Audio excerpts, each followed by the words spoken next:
നമസ്കാരം. 9 മണി വാർത്ത ആരംഭിക്കുകയാണ്. കോൺഗ്രസിലെ മുഖ്യമന്ത്രി തർക്കം ഇങ്ങനെ അവസാനമില്ലാതെ തുടരുമ്പോൾ എന്താണ് സംഭവിക്കാൻ പോകുന്നത്? വി ഡി സതീശനെ വെട്ടുമോ, വി ഡി സതീശനെ അരിയുമോ എന്നുള്ളതാണ്. 3-ൽ 1 ആരായിരിക്കും? ആകാംക്ഷയിലാണ് കോൺഗ്രസ് പ്രവർത്തകർ. ഇതിനേക്കാൾ ഉപരി കേരളത്തിലെ സാധാരണക്കാരായിട്ടുള്ള വോട്ട് ചെയ്ത ജനങ്ങൾക്കും ഇപ്പോഴും അവർക്ക് മുന്നിൽ ആരായിരിക്കും മുഖ്യമന്ത്രി എന്നുള്ളതിന് ഉത്തരം നൽകാൻ കഴിയുന്നില്ല കോൺഗ്രസ് പാർട്ടിക്ക്. ഈ 61 MLA-മാരിൽ ആർക്കൊപ്പം എന്നുള്ളതിലൊക്കെ ഉത്തരം വരേണ്ടതുണ്ട്. എന്നാണെങ്കിലും ഹൈക്കമാൻഡിന്റെ തീരുമാനം കാക്കുകയാണ് കോൺഗ്രസ് പ്രവർത്തകരും ഒപ്പം കേരളത്തിലെ വോട്ടർമാരും. എന്താണ് കോൺഗ്രസ് പാർട്ടി തീരുമാനിക്കുന്നതെന്ന് കാത്തിരിക്കാം. വിശദമായി നമുക്ക് നോക്കാം. ആദ്യം തലക്കെട്ട്.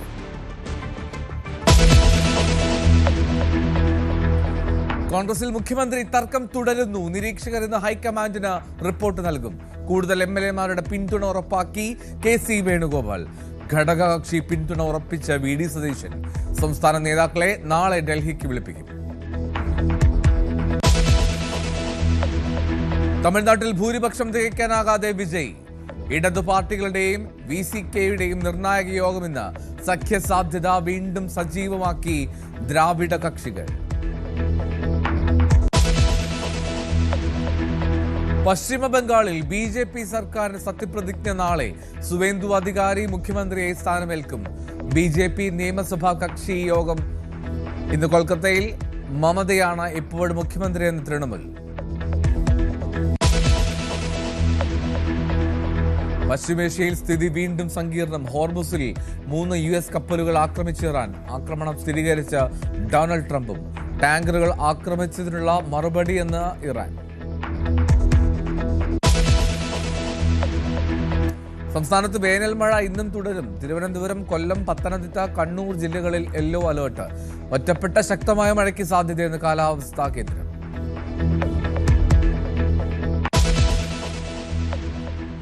മുഖ്യമന്ത്രി സ്ഥാനത്തേക്ക് MLA-മാരുടെ ഭൂരിപക്ഷ പിന്തുണ ലഭിച്ചില്ലെങ്കിലും ഘടക കക്ഷികളുടെ പിന്തുണ ഉറപ്പാക്കാനായതിന്റെ ആത്മവിശ്വാസം വി ഡി സതീശൻ ക്യാമ്പ് പങ്കുവയ്ക്കുന്നുണ്ട്. ലീഗിന് പുറമെ ജോസഫ് വിഭാഗവും CMPയും കേരള കോൺഗ്രസ് ജേക്കബ് വിഭാഗവും വി ഡി സതീശന് അനുകൂലമായിട്ടുള്ള തീരുമാനം ഹൈക്കമാൻഡ് പ്രതിനിധികളെ അറിയിച്ചുവെന്നാണ് സൂചന.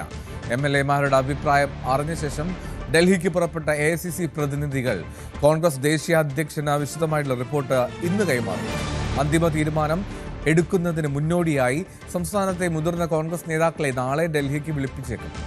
KPCC ആസ്ഥാനത്തിന് മുന്നിൽ സ്ഥാപിച്ച KC വേണുഗോപാലിന്റെ ഫ്ലെക്സിൽ ഇതിനിടെ കരിയോയിലൊഴിക്കുന്ന സാഹചര്യമുണ്ടായി. ഡാൻ കുര്യൻ കൂടുതൽ വിവരങ്ങൾ നൽകും. ഡാൻ, ഏറ്റവും ഒടുവിൽ ഈ 3-ൽ 1 ആര് എന്നറിയാനുള്ള ഒരു കാത്തിരിപ്പ് അത് കോൺഗ്രസ് പ്രവർത്തകർക്കിടയിൽ മാത്രമല്ല, കേരളത്തിന് മുഖ്യമന്ത്രി ആര് എന്നറിയാനുള്ള സാഹചര്യം കേരളത്തിലെ വോട്ടർമാർക്കും ഇതുവരെ ഉണ്ടായിട്ടില്ല. ഈ പ്രതീക്ഷകൾ ഒന്നൊന്നായി പങ്കുവെക്കുന്ന ഓരോ ക്യാമ്പും ഘടകകക്ഷികൾ പിന്തുണ നൽകുന്നുവെന്ന് സതീശൻ ക്യാമ്പ് പറയുന്നു. പക്ഷേ ഭൂരിപക്ഷം MLA-മാരും KC വേണുഗോപാലിനൊപ്പം ഒപ്പത്തിനൊപ്പമുള്ള ഒരു അവകാശവാദം ഉന്നയിക്കുന്നുണ്ട് രമേശ് ചെന്നിത്തല പക്ഷവും. അപ്പോൾ എങ്ങനെയാണ് ഈ ഏറ്റവും ഒടുവിലത്തെ കൂട്ടിക്കിഴക്കലുകൾക്കൊടുവിൽ ചിരിയുമായി ആര് വരുമെന്നാണ് കരുതുന്നത്?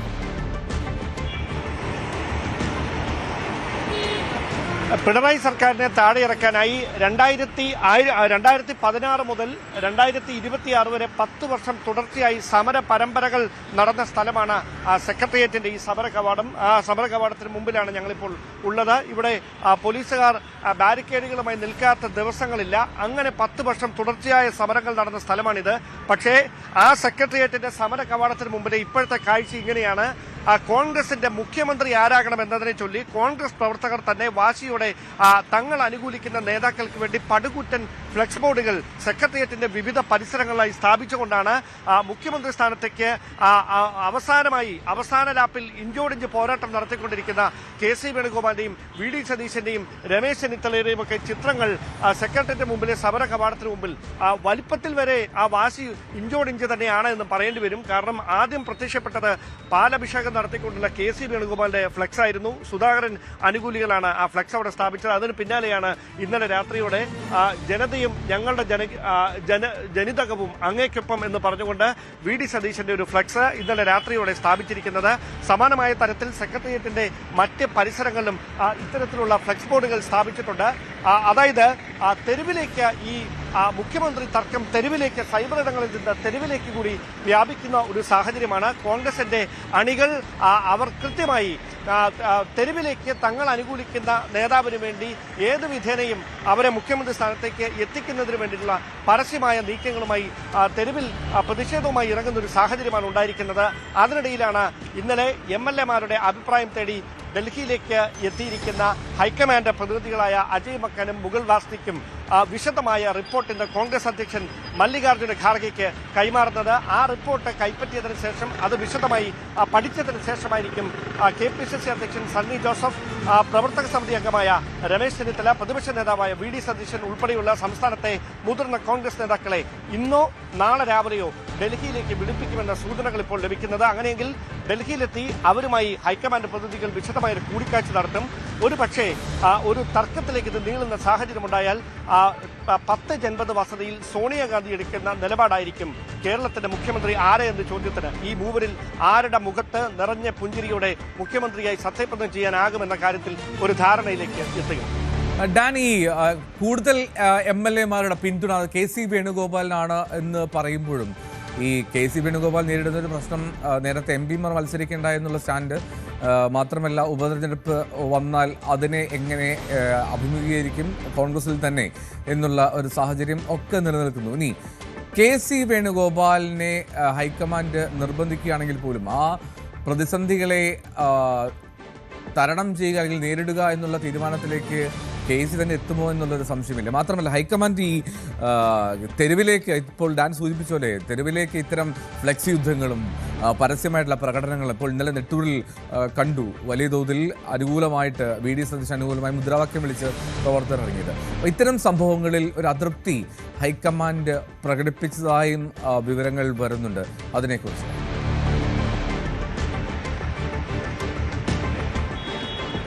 തീർച്ചയായിട്ടും അത്തരത്തിൽ ഇങ്ങനെ, അതായത് ഈ ഒരു പ്രോസസ്സ് നടക്കുന്നതിനിടയിൽ അതിനെ സമ്മർദ്ദത്തിലാക്കുന്ന തരത്തിലേക്ക് പ്രതിഷേധങ്ങൾ കടക്കുന്നതിനോട് കടുത്ത വിയോജിപ്പിലാണ് ഹൈക്കമാൻഡ് നേതൃത്വം. അത് ഒരിക്കലും അംഗീകരിക്കാനാവില്ല എന്ന നിലപാടിൽ തന്നെയാണ് അവർ. അത് നേരത്തെ തന്നെ നേതൃത്വം വ്യക്തമാക്കിയതുമാണ്. മുഖ്യമന്ത്രിയെ തെരഞ്ഞെടുക്കുന്നതിന് കോൺഗ്രസിൽ നിയതമായ ഒരു ശൈലിയുണ്ട്, രീതിയുണ്ട്. ആ രീതി അനുസരിച്ച് മാത്രമേ ഈ ചർച്ചകൾ നടക്കുകയുള്ളൂ. പിന്നെ എന്തിന് ഇങ്ങനെ സമ്മർദ്ദത്തിലാക്കാനുള്ള നീക്കം നടക്കുന്നു എന്നതാണ് ഏറ്റവും പ്രധാനപ്പെട്ട ഒരു ചോദ്യമായി ഹൈക്കമാൻഡും ഉന്നയിച്ചുകൊണ്ടിരിക്കുന്നത്. സംസ്ഥാനത്തിന്റെ ചുമതലയുള്ള AICCയുടെ ജനറൽ സെക്രട്ടറി ദീപാദാസ് മുൻഷിക്ക് ഹൈക്കമാൻഡ് കൃത്യമായ ഒരു സന്ദേശം നൽകി കഴിഞ്ഞുവെന്നാണ് നമുക്ക് മനസ്സിലാക്കാൻ കഴിയുന്നത്. ഒരു കാരണവശാലും ഇത്തരത്തിൽ പരസ്യമായി നടക്കുന്ന വാക്പോരുകളെയോ അല്ലെങ്കിൽ അത്തരത്തിൽ തെരുവിൽ നടക്കുന്ന പ്രതിഷേധങ്ങളെയോ മുഖവിലേക്ക് എടുക്കേണ്ടതില്ല. നടപടിക്രമങ്ങൾ അങ്ങനെ തന്നെ സുതാര്യമായി പൂർത്തിയാകട്ടെ എന്ന ഒരു നിലപാടിലേക്കാണ് അവർ എത്തുന്നത്. എന്തായാലും MLA-മാരിൽ ഭൂരിപക്ഷത്തിന്റെ പിന്തുണ KC വേണുഗോപാലിനാണ് എന്ന കാര്യം ഉറപ്പായി കഴിഞ്ഞു.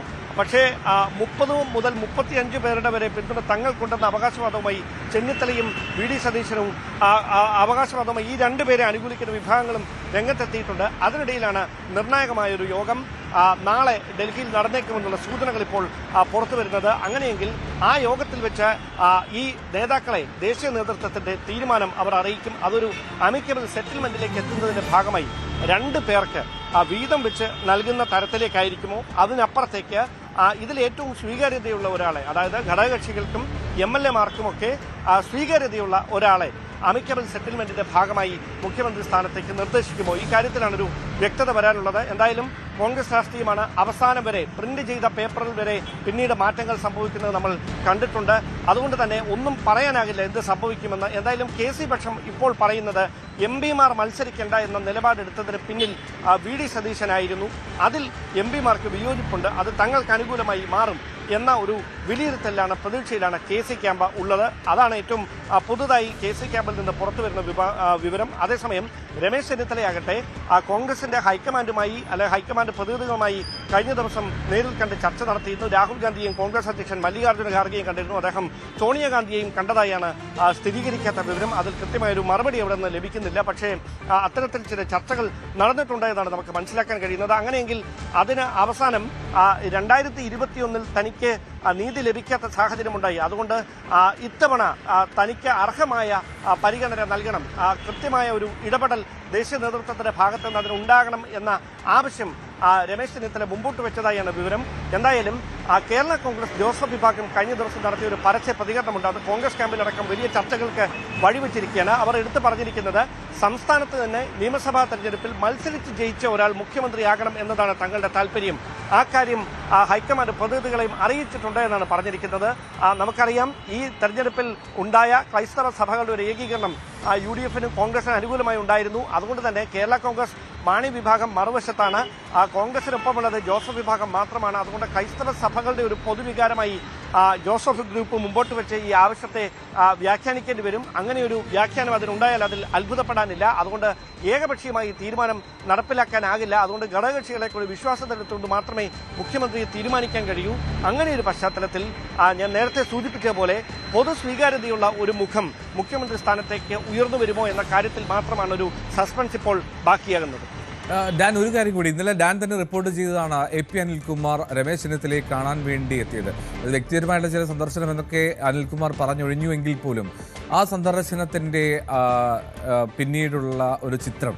മറ്റൊന്ന്, VD സതീശൻ്റെ നിലപാട്, അതായത് മുഖ്യമന്ത്രി ആക്കുന്നില്ല എങ്കിൽ ഞാൻ MLA തുടരുമെന്നുള്ള സ്റ്റാൻഡ്. ഇത് രണ്ടും ഈ സതീശൻ്റെ ഈ സ്റ്റാൻഡ് ഒരു പ്രതിസന്ധിയല്ലേ? മറ്റൊന്ന്, ഈ KC വേണുഗോപാൽ ദൂതനായിട്ട് AP അനിൽകുമാറിനെ അയക്കുന്ന സാഹചര്യം എന്താണ്? അവർ ഈ ചെന്നിത്തല ക്യാമ്പുമായിട്ടുള്ള ഒരു ആശയവിനിമയം എങ്ങനെയാണ് നടക്കുന്നത്? രമേശ് ചെന്നിത്തലയും അദ്ദേഹത്തെ അനുകൂലിക്കുന്നവരും വളരെ കോൺഫിഡൻസിലാണ്. അനിൽകുമാർ ഈ ചർച്ച നടത്തി മടങ്ങിയ ശേഷം ആ കോൺഫിഡൻസ് ലെവൽ കുറച്ചുകൂടി വർദ്ധിച്ചിട്ടുണ്ട് എന്ന് വേണം നമുക്ക് മനസ്സിലാക്കാൻ. പക്ഷേ അതിനപ്പുറത്തേക്ക് കാര്യങ്ങൾ വിട്ടു പറയുന്ന ഒരു സാഹചര്യമില്ല. ഡൽഹിയിലേക്ക് വിളിപ്പിക്കുമ്പോൾ അവിടെ വെച്ച് അന്തിമ തീരുമാനമെടുക്കും. ഹൈക്കമാൻഡിന്റെ തീരുമാനം അംഗീകരിക്കാൻ എല്ലാവരും ബാധ്യസ്ഥരാണ്. ഇങ്ങനെ മാത്രമാണ് രമേശ് ചെന്നിത്തല ഓൺ റെക്കോർഡിലും ഓഫ് റെക്കോർഡിലും ഒക്കെ വ്യക്തമാക്കുന്നത്. അതിനെ ചോദ്യം ചെയ്തുകൊണ്ടുള്ള ഒരു നിലപാടോ പ്രതികരണമോ തന്റെ ഭാഗത്തു നിന്നോ ഉണ്ടാകില്ല എന്നും അദ്ദേഹം പറഞ്ഞു വെക്കുന്നുണ്ട്. അങ്ങനെ പറഞ്ഞു വെക്കുന്നതിന് പിന്നിൽ അദ്ദേഹത്തിന് ലഭിച്ചിരിക്കുന്ന എന്തെങ്കിലും ഉറപ്പാണോ എന്ന കാര്യത്തിലാണ് വ്യക്തത വരാനുള്ളത്. അതിനിടയിലാണ് ഇങ്ങനെ നാടകീയമായ ഒരു കൂടിക്കാഴ്ച ഇന്നലെ നടന്നിരിക്കുന്നത്. അതിൽ എന്തിനു വേണ്ടിയിട്ടാണ് ഈ കൂടിക്കാഴ്ച എന്നത് വ്യക്തിപരമായ കാര്യത്തിനാണ് എന്ന് അനിൽകുമാർ പറയുമ്പോഴും ഇന്നലെ നിർണായകമായി ചർച്ചകൾ നടന്ന ദിവസം തന്നെ അതീവ രഹസ്യമായി അദ്ദേഹം ചെന്നിത്തലയുടെ വസതിയിലേക്ക് എത്തിയതാണ് രാഷ്ട്രീയ കേന്ദ്രങ്ങളിൽ ആകാംക്ഷയെത്തിയത്. അതുകൊണ്ട് തന്നെ ഏത് തരത്തിലുള്ള ഒരു സെറ്റിൽമെന്റിലേക്ക് എത്തും എന്നതാണ് നിർണായകമായിട്ടുള്ള കാര്യം. ഒരുപക്ഷെ കോൺഗ്രസ് രാഷ്ട്രീയത്തിൽ ഇത്ര വലിയൊരു ഭിന്നത, ഇങ്ങനൊരു മുഖ്യമന്ത്രി സ്ഥാനത്തേക്ക് ഒരാളെ തെരഞ്ഞെടുക്കുന്നതുമായി ബന്ധപ്പെട്ട് ഇതിനു മുമ്പ് തർക്കങ്ങളൊക്കെ ഉണ്ടായിട്ടുണ്ട്. പക്ഷേ അത് ഒരു ത്രില്ലർ ഒരു അവസ്ഥയിലേക്ക് നീങ്ങുന്ന സാഹചര്യമാണ് ഇപ്പോൾ. അതായത് MLA-മാരുടെ പിന്തുണ, ഭൂരിപക്ഷ പിന്തുണ ഉറപ്പിക്കാനായത് സാങ്കേതികമായി KC വേണുഗോപാലിന് അനുകൂല ഘടകമായി ഒരു വശത്ത് നിൽക്കുമ്പോൾ ഘടകകക്ഷികളെയും അതോടൊപ്പം പൊതുവികാരം, മറ്റ് സാമുദായിക സമവാക്യങ്ങൾ, ഇനി പല കാര്യങ്ങൾ കൂടിച്ചേരേണ്ടതുണ്ട്. കോൺഗ്രസിൽ മുഖ്യമന്ത്രിയെ തീരുമാനിക്കുമ്പോൾ അതൊക്കെ നിർണായകവുമാണ്. എല്ലാ കാലത്തും അത് അങ്ങനെ തന്നെയാണ്. ഇത്തവണയും അതിൽ മാറ്റമുണ്ടാകില്ല. കാരണം ദേശീയ തലത്തിൽ നമുക്കറിയാം, നരേന്ദ്രമോദിയെ ഉയർത്തി കാണിച്ചുകൊണ്ട് മാത്രമാണ് BJP തെരഞ്ഞെടുപ്പുകളെ നേരിട്ടിരുന്നത്. കേരളത്തിലും ഐക്കൺ സ്റ്റാർ ക്യാമ്പയിനറായി അവർ അവതരിപ്പിച്ചത് പ്രധാനമന്ത്രിയെ തന്നെയാണ്. ഈ ഇടതുപക്ഷമാകട്ടെ പിണറായി വിജയനെ മുന്നിൽ നിർത്തിക്കൊണ്ടാണ് ഈ തെരഞ്ഞെടുപ്പിനെ കഴിഞ്ഞ 10 വർഷമായി നേരിട്ടുകൊണ്ടിരിക്കുന്നത്.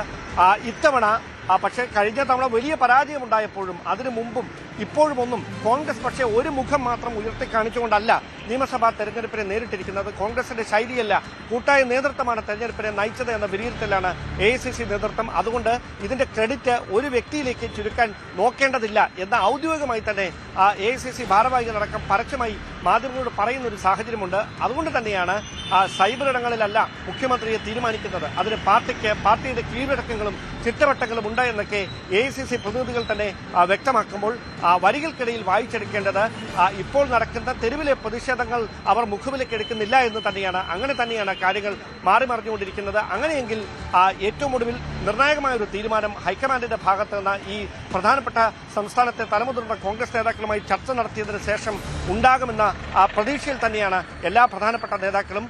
അതോടൊപ്പം എടുത്തു പറയേണ്ട കാര്യം, AK ആന്റണിയുമായി ഹൈക്കമാൻഡ് പ്രതിനിധികൾ നടത്തിയ ചർച്ചയിൽ അദ്ദേഹം ചില അഭിപ്രായങ്ങളും നിർദ്ദേശങ്ങളും മുമ്പോട്ട് വെച്ചിട്ടുണ്ടെന്നാണ് വിവരം. മാത്രവുമല്ല, AK ആന്റണി സോണിയാഗാന്ധിയുമായും ഇതേ കാര്യങ്ങൾ തന്നെ സംസാരിക്കുമെന്ന സൂചനകൾ കൂടി പുറത്തു വരുന്നുണ്ട്. അങ്ങനെ വന്നാൽ AK ആന്റണി എടുക്കുന്ന ഒരു നിലപാട് ഈ വിഷയത്തിൽ നിർണായകമായി മാറുമെന്ന സൂചനകൾ കൂടി കോൺഗ്രസ് കേന്ദ്രങ്ങളിൽ നിന്ന് ഇപ്പോൾ പുറത്തു വരുന്നുണ്ട്. റൈറ്റ്, ഡാൻ കുര്യനാണ് വിവരങ്ങൾ നൽകിക്കൊണ്ടിരുന്നത്. VD സതീശൻ, രമേശ് ചെന്നിത്തല, KC വേണുഗോപാൽ, ഈ മൂന്നിൽ ആരായിരിക്കും കേരളത്തിൻ്റെ അടുത്ത മുഖ്യമന്ത്രി എന്നുള്ള കാത്തിരിപ്പ് തുടരുകയാണ്. ഒരു തീരുമാനവുമായിട്ടില്ല ഇതുവരെ എന്നുള്ളതാണ് പ്രധാനപ്പെട്ട കാര്യം. സംസ്ഥാനത്ത് വിവിധയിടങ്ങളിൽ വി ഡി സതീശനെ അനുകൂലിച്ചുള്ള പ്രകടനങ്ങൾ നടന്നു. വിദേശത്തടക്കം വി ഡി സതീശൻ മുഖ്യമന്ത്രിയാകണമെന്നാവശ്യപ്പെട്ട് അനുഭാവികൾ പ്രകടനം നടത്തി. പരസ്യ പ്രകടനം പാടില്ല എന്ന KPCC നിർദ്ദേശം മറികടന്നുകൊണ്ടാണ് പലയിടങ്ങളിലും വി ഡി സതീശനെ അനുകൂലിച്ചുകൊണ്ടുള്ള പ്രകടനങ്ങൾ നടക്കുന്നത്. KC വേണുഗോപാലിന്റെ ഫ്ലെക്സിന് നേർക്ക് പലയിടങ്ങളിൽ കരിയോയിൽ പ്രയോഗവും നടന്നു. ആജ്ഞ രവീന്ദ്രൻ കൂടുതൽ വിവരങ്ങൾ നൽകും. ആജ്ഞ, തൊട്ടുമുമ്പ് ഡാൻ സെക്രട്ടേറിയറ്റിന് മുന്നിലെ ഫ്ലെക്സ് യുദ്ധം കാണിച്ചു. അതുപോലെ തന്നെയാണ് പലയിടങ്ങളിലും പരസ്യമായി വി ഡി സതീശനെ അനുകൂലിച്ചുകൊണ്ടുള്ള പ്രകടനങ്ങൾ. KCയുടെ പോസ്റ്ററിൽ ഇതാ കാണുന്ന പോലെ കരിയോയിൽ ഒഴിക്കുന്നു. ഇത്തരം സംഭവങ്ങൾ നേതൃത്വത്തിൻ്റെ കർശനമായിട്ടുള്ള താക്കീതുണ്ട്, ഇത് പാടില്ലായിരുന്നു. പക്ഷേ അത് മറികടന്നും ഇപ്പോഴും മുന്നോട്ട് പോവുകയാണോ ഇത്തരം സംഭവങ്ങൾ?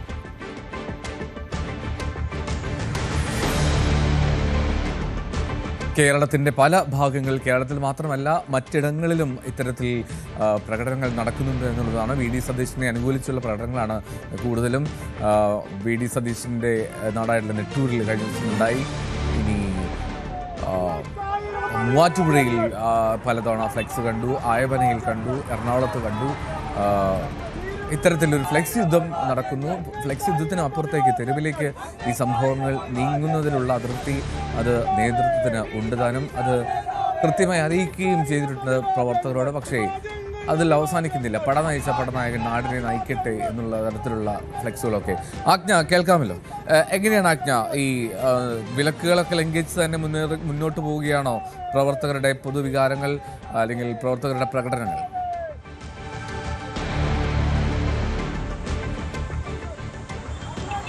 തീർച്ചയായിട്ടും എൽദോ, കാരണം നേരത്തെ ഞാൻ സൂചിപ്പിച്ചതുപോലെ തന്നെ അപ്രതീക്ഷിതമായിട്ടാണ് ഇങ്ങനെ പ്രാദേശിക നേതാക്കൾ ഒത്തുകൂടുകയും ഈ വി ഡി സതീശന് അനുകൂലമായുള്ള പ്രകടനങ്ങൾ നടത്തുകയും ചെയ്യുന്നത്. അത് കഴിഞ്ഞ ദിവസം സതീശന്റെ ജന്മനാടായ നെട്ടൂരിലായിരുന്നു അത്തരത്തിൽ INTUC നേതാക്കളും ഒക്കെ ചേർന്നിട്ട് അത്തരത്തിലൊരു പ്രതിഷേധം, അതായത് വി ഡി സതീശനെ മുഖ്യമന്ത്രിയാക്കണം, ഇല്ലെങ്കിൽ അത് ബുദ്ധിമുട്ടാകുമെന്നുള്ള തരത്തിൽ തന്നെയായിരുന്നു ആ പ്രതിഷേധം ഉണ്ടായിരുന്നത്. വി ഡി സതീശന് അനുകൂല പ്രകടനങ്ങളാണ് നടത്തുന്നത്. ജില്ലയുടെ വിവിധ ഭാഗങ്ങളിൽ നടന്നു വരുന്നുമുണ്ട്. അത് ഈ പറഞ്ഞതുപോലെ KPCCയുടെ വിലക്കുണ്ടായിരുന്ന ഒരു സാഹചര്യത്തിൽ പോലും പ്രാദേശിക നേതാക്കൾ അല്ലെങ്കിൽ പ്രാദേശിക അണികളുടെ വികാരമാണ് എന്നുള്ള തരത്തിലേക്ക് അതിനെ മണ്ഡലം കമ്മിറ്റി ഉൾപ്പെടെയുള്ള ആളുകൾ തള്ളിക്കളയുന്ന ഒരു സാഹചര്യമുണ്ട്. പക്ഷേ അതിനെതിരെ നടപടിക്രമങ്ങളോ മറ്റ് കാര്യങ്ങളിലേക്കോ പോകുന്നതായിട്ട് കാണുന്നില്ല. മുൻപും വി ഡി സതീശന്റെ ഒരു ഫ്ലെക്സ് ആലുവയിൽ ഉയർന്ന സാഹചര്യത്തിൽ നമ്മൾ ആ സമയത്ത് അവിടുത്തെ മണ്ഡലം പ്രസിഡന്റിനോട് സംസാരിച്ചപ്പോൾ അദ്ദേഹം പറഞ്ഞത് അത് സാധാരണക്കാരായ ആളുകളുടെ ഒരു വികാര പ്രകടനമായി കണ്ടാൽ മതി എന്നുള്ളതാണ്. പക്ഷേ ഇത്തരം വികാര പ്രകടനങ്ങൾ KPCCയുടെ നിയന്ത്രണത്തിൽ അതീതമായി വരുന്നുണ്ടോ, അത് നിയന്ത്രണാതീതമായി പോകുന്നുണ്ടോ എന്നുള്ളൊരു സംശയം കൂടി ബാക്കിയാവുകയാണ്. പ്രത്യേകിച്ചും എറണാകുളത്തെ സംബന്ധിച്ച വിവിധയിടങ്ങളിൽ വി ഡി സതീശൻ മുഖ്യമന്ത്രിയാകണം, പട നയിച്ചുവൻ നയിക്കട്ടെ എന്നുള്ള ക്യാപ്ഷനോട് കൂടിയിട്ടുള്ള ഫ്ലെക്സ് ബോർഡുകൾ പലയിടങ്ങളിലും ഉയരുന്നുണ്ട്. അത്തരം സാഹചര്യങ്ങളൊക്കെ കണക്കിലെടുക്കുമ്പോൾ തന്നെ വീടിക്ക് അനുകൂലമായിട്ടുള്ള ഒരു നീക്കമാണ് അല്ലെങ്കിൽ അത്തരത്തിലൊരു വേവാണ് കൊച്ചിയിൽ നിന്നും ഉണ്ടാകുന്നതെന്നാണ് മനസ്സിലാക്കുന്നത്. അങ്ങനെ അതായത് എറണാകുളം ജില്ലയെ സംബന്ധിച്ചിട്ട് നേരത്തെ 9-5 എന്ന് നിന്നിരുന്ന സംഖ്യ അത് 14 എന്നുള്ള ഒരു സാഹചര്യത്തിലേക്ക് മാറുന്നു. 14 എന്നുള്ള ഒരു സാഹചര്യത്തിലേക്ക് അല്ലെങ്കിൽ ആ ഒരു സീറ്റുകൾ നേടിയെടുക്കുന്ന ഒരു നേട്ടമായിട്ട് മാറുന്നുണ്ട്. ആ നേട്ടം വി ഡി സതീശന്റെ നേട്ടമാണ്. അതുമാത്രമല്ല ഭരണവിരുദ്ധ വികാരത്തിനുപരി വി ഡി സതീശൻ നടത്തിയിട്ടുള്ള പുതിയുഗ യാത്രയുടെയും മറ്റ് പ്രതിഫലനങ്ങളാണ് ഇത്രയധികം, അതായത് 102 സീറ്റോളം UDFന് നേടാൻ കഴിഞ്ഞത് എന്നുള്ള തരത്തിലുള്ള വിലയിരുത്തലുകൾ വരുന്നു. അത്തരത്തിലുള്ള ഒരു വികാര പ്രകടനങ്ങളാണ് പ്രത്യേകിച്ച് മണികളുടെ ഭാഗത്തു നിന്നും ഉണ്ടാകുന്നത്. വി ഡി സതീശൻ മുഖ്യമന്ത്രിയാകണം, വി ഡി സതീശൻ കൊച്ചിക്ക് ഒരു മുഖ്യമന്ത്രി ഉണ്ടാകുമോ എന്നുള്ള ചോദ്യങ്ങളൊക്കെ തെരഞ്ഞെടുപ്പുമായി ബന്ധപ്പെട്ടുള്ള സാഹചര്യങ്ങളൊക്കെ പലപ്പോഴായി ഉയർത്തിക്കേട്ടതാണ്. അത്തരം ചർച്ചകൾ നടന്നതാണ്. എന്നിരുന്നാലും ഈ 3 പേരിൽ എപ്പോഴും KC വേണുഗോപാലിനെതിരെയുള്ള പ്രതിഷേധങ്ങൾ വരുന്നുണ്ട്. അതേസമയം രമേശ് ചെന്നിത്തലയ്ക്കും എതിരെ ഇത്തരം പ്രതിഷേധങ്ങളൊക്കെ കൊച്ചിയിൽ നിന്ന് വരുന്നുണ്ട്.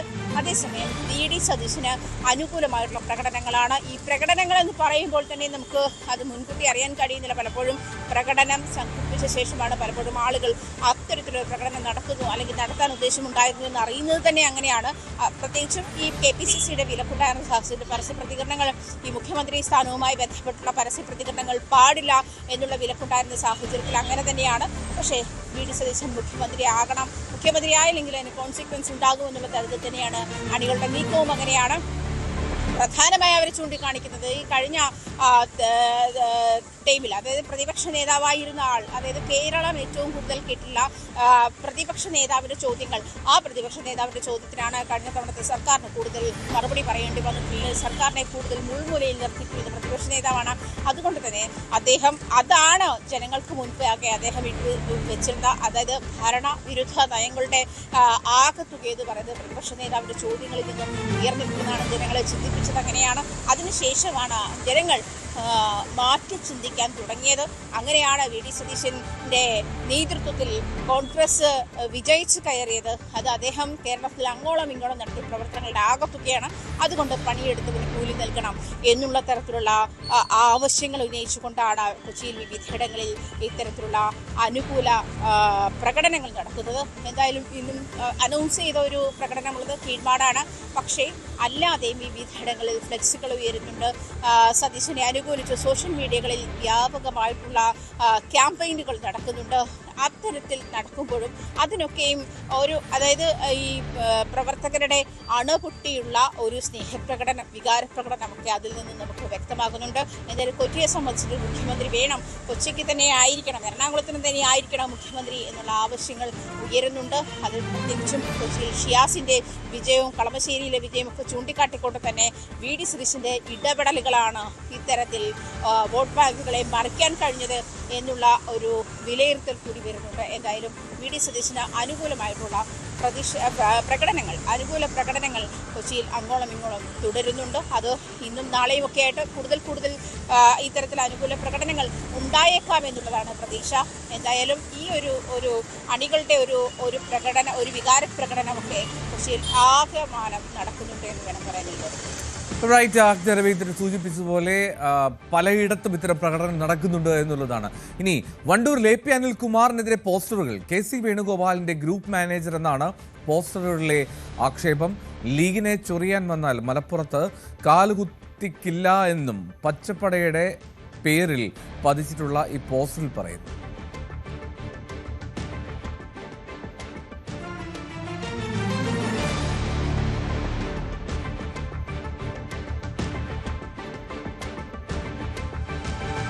ഇനി മറ്റൊരു പ്രതികരണം വന്നത് ഫ്ലെക്സിന്റെ വലുപ്പം നോക്കിയല്ല മുഖ്യമന്ത്രി തീരുമാനിക്കുക എന്നാണ് K മുരളീധരൻ പറഞ്ഞത്. ജനഹിതം അനുസരിച്ച് ആയിരിക്കും തീരുമാനം. താൻ ഉദ്ദേശിച്ച ആളല്ല വരുന്നതെങ്കിലും പിന്തുണച്ചത് ആരെയെന്ന് അറിയിക്കുമെന്നും മുരളീധരൻ പറഞ്ഞു. എന്തായാലും നമുക്ക് പ്രതികരണത്തിലേക്ക്. ഫ്ലക്സിന്റെ വലിപ്പം നോക്കിയിട്ടല്ല മുഖ്യമന്ത്രിയെ തീരുമാനിക്കുക.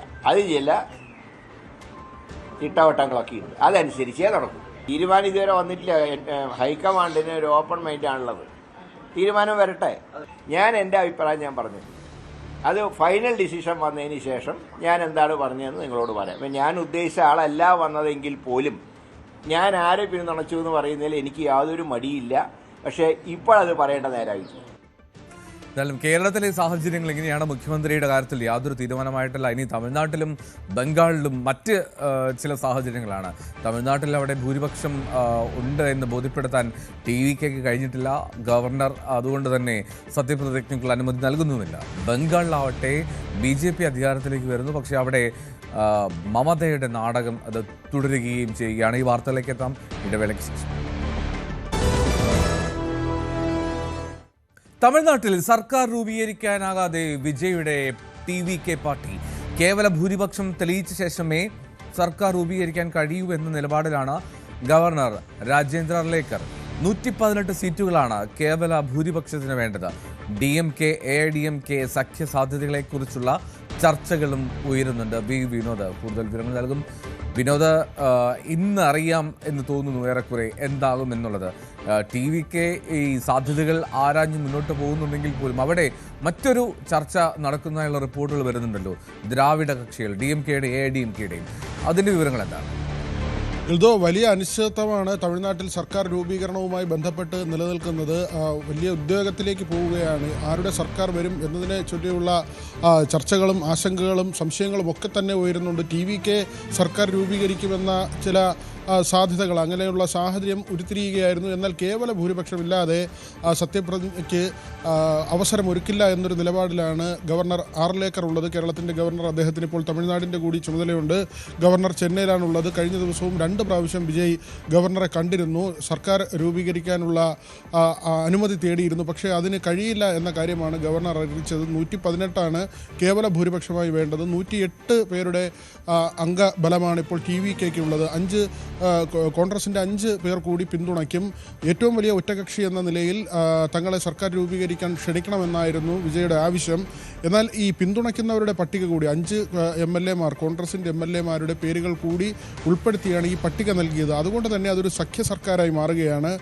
അങ്ങനെയെങ്കിൽ ഇനി ഈ കേവല ഭൂരിപക്ഷം തെളിയിക്കണം. അതായത് ഈ ഫ്ലോർ ടെസ്റ്റിന് മുൻപ് തന്നെ അത്തരത്തിൽ സംഖ്യ തികച്ചാൽ മാത്രമേ സത്യപ്രതിജ്ഞയ്ക്ക് അവസരമൊരുക്കൂ എന്ന നിലയിൽ ഗവർണർ നിൽക്കുന്നു. ഇതിനിടയിലാണ് മറ്റ് ചില സാഹചര്യങ്ങൾ, ഒരുപക്ഷെ ഒരു നാടകീയ നീക്കങ്ങളിലേക്ക് തന്നെ കാര്യങ്ങൾ പോകാനുള്ള സാധ്യത തെളിയുകയാണ്. ചിരവൈരികളായ DMK-യും AIDMK-യും ഒരുമിച്ച് ചേരാനുള്ള സാധ്യതകൾ. AIDMK എടപ്പാടി പളനിസ്വാമിയെ മുഖ്യമന്ത്രിയാക്കിക്കൊണ്ട് DMK പുറത്തു നിന്ന് പിന്തുണയ്ക്കുക, അങ്ങനെ ഒരു ആലോചനയിലേക്കാണ് കാര്യങ്ങൾ പോകുന്നത്.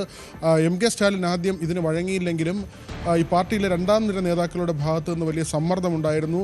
ചില ചലച്ചിത്ര താരങ്ങളുടെ ഭാഗത്തു നിന്നും ഇതേ സമ്മർദ്ദമുണ്ട് എന്ന വിവരങ്ങളാണ് പുറത്തു വരുന്നത്. കഴിഞ്ഞ ദിവസം രജനീകാന്ത് സ്റ്റാലിനെ സന്ദർശിച്ചിരുന്നു. സ്റ്റാലിൻ പരാജയപ്പെട്ടെങ്കിൽ കൂടി DMK പുറത്തു നിന്ന് പിന്തുണച്ച് എടപ്പാടി പളനിസ്വാമിയെ മുഖ്യമന്ത്രിയാക്കിക്കൊണ്ട് DMK ഒരു സർക്കാർ, ആ തരത്തിലാണ് ഇപ്പോൾ ആലോചനകൾ നടക്കുന്നത്. അങ്ങനെയെങ്കിൽ അവർക്ക് 120 വരെ അംഗസംഖ്യ എത്തും. അങ്ങനെ ഒരു സർക്കാരിലേക്ക് കാര്യങ്ങൾ കൊണ്ടുപോകാനാണ് ശ്രമിക്കുന്നത്. വിജയ് ആകട്ടെ ഗവർണർ വഴങ്ങിയില്ലെങ്കിൽ കോടതി വഴി സർക്കാർ രൂപീകരിക്കാനുള്ള കാര്യങ്ങളാണ് ആലോചിക്കുന്നത്. CPM-ന് 2 MLA-മാരുണ്ട്, CPI-ക്ക് 2 MLA-മാരുണ്ട്. അതോടൊപ്പം തന്നെ VCK എന്ന പാർട്ടിക്ക് 2 MLA-മാരുണ്ട്. ഇവരുടെയൊക്കെ തന്നെ പിന്തുണ വിജയ് പ്രതീക്ഷിക്കുന്നുണ്ട്. ഇവരോട് പിന്തുണ അഭ്യർത്ഥിച്ചിട്ടുണ്ട്. ഈ 3 പാർട്ടികളും ഇതുവരെ മനസ്സ് തുറന്നിട്ടില്ല. ഈ 3 പാർട്ടികളും ഇന്ന് നിലപാട് വ്യക്തമാക്കുമെന്നാണ് നമുക്ക് അറിയാൻ കഴിയുന്നത്. മാത്രമല്ല ഈ 3 പാർട്ടിയുടെ അവിടുത്തെ നേതൃത്വവും വിജയെ അനുകൂലിക്കുന്ന സ്റ്റേറ്റ്മെൻറ്റുകളാണ് കഴിഞ്ഞ ദിവസം നടത്തിയത്. ഒരു വിജയുടെ സർക്കാർ വരണം എന്ന നിലയിലാണ് ഈ 3 പാർട്ടികളുടെയും പ്രതികരണം ഉണ്ടായിട്ടുള്ളത്. അതുകൊണ്ട് തന്നെ അങ്ങനെ ഈ 3 പാർട്ടികളും പിന്തുണയ്ക്കുകയും കോൺഗ്രസിൻ്റെ പിന്തുണ കൂടി വന്നു കഴിഞ്ഞാൽ കേവല ഭൂരിപക്ഷം എന്ന ഒരു മാന്ത്രിക സംഖ്യയിലേക്ക് എത്താൻ വിജയുടെ പാർട്ടിക്ക് കഴിയും. അതിനുള്ള നീക്കങ്ങളാണ് അവിടെ നടക്കുന്നത്. അതിനിടയിലാണ് ഈ AIDMK സഖ്യം എന്നൊരു സാധ്യത വരുന്നത്. മാത്രമല്ല AIDMK-യിൽ ഒരുപക്ഷെ പിളർപ്പുണ്ടായേക്കാമെന്ന സൂചനകളും വരുന്നുണ്ട്. അങ്ങനെയെങ്കിൽ ഒരു വിഭാഗം MLA-മാർ വിജയെ പിന്തുണച്ചുകൊണ്ട് പുറത്തേക്ക് വരും. ഇനി ഇതൊന്നും നടന്നില്ലെങ്കിൽ മുഴുവൻ MLA-മാരെയും രാജിവെപ്പിക്കും എന്നൊരു കാര്യം കൂടി TVK പറയുന്നുണ്ട്. എൽദോ, എന്തായാലും സാഹചര്യങ്ങൾ സങ്കീർണമാണ്, കണക്കുകൂട്ടലുകളുടെ സമയമാണ്, ഒരുപാട് കൂട്ടിക്കഴിക്കലുകൾ വേണം. തമിഴ്നാട്ടിലെ സാഹചര്യം എന്താവും എന്നുള്ളത് ഇനിയുള്ള മണിക്കൂറുകൾ വ്യക്തമാകുമെന്ന് കരുതാം. AIDMK സ്റ്റാൻഡ് എന്താണെന്ന് കാത്തിരിക്കണം. സ്റ്റാലിൻ പറഞ്ഞിട്ടുണ്ട് സംസ്ഥാനത്തിൻ്റെ നല്ല താല്പര്യത്തിന് വേണ്ടി ചില നിർണായക തീരുമാനങ്ങൾ കൈക്കൊള്ളേണ്ടി വരുമെന്നുള്ളതൊക്കെ. അപ്പോൾ അതൊക്കെ എന്തിൻ്റെ സൂചനയാണ് എന്നുള്ളതാണ് കാത്തിരുന്നറിയേണ്ടത്. ഇനി ബംഗാളിലേക്ക് പോയാൽ പശ്ചിമ ബംഗാളിൽ BJP സർക്കാരിൻ്റെ സത്യപ്രതിജ്ഞ അത് നാളെയാണ്. സുവേന്ദു അധികാരി മുഖ്യമന്ത്രിയായി സ്ഥാനമേൽക്കും. മമതാ ബാനർജി രാജിവെക്കാൻ കൂട്ടാക്കാത്തതിന് പിന്നാലെ ഗവർണർ RN രവി ബംഗാൾ നിയമസഭ പിരിച്ചുവിട്ടിരുന്നു. അഭിലാഷ് KP ആണ് ചേരുക ബംഗാളിലെ വിവരങ്ങളുമായി. KP, ബംഗാളിൽ മറ്റൊരു നാടകമാണ്.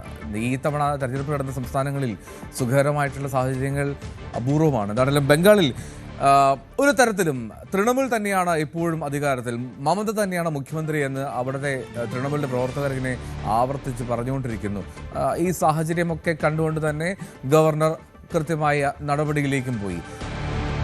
BJPയുടെ നീക്കങ്ങൾ എന്തൊക്കെയാണ്? വളരെ പെട്ടെന്ന് തന്നെ സത്യപ്രതിജ്ഞയിലേക്ക് നീങ്ങുകയാണോ? ഒപ്പം ബംഗാളിലെ സംഘർഷ സാഹചര്യം അയവുവന്നോ?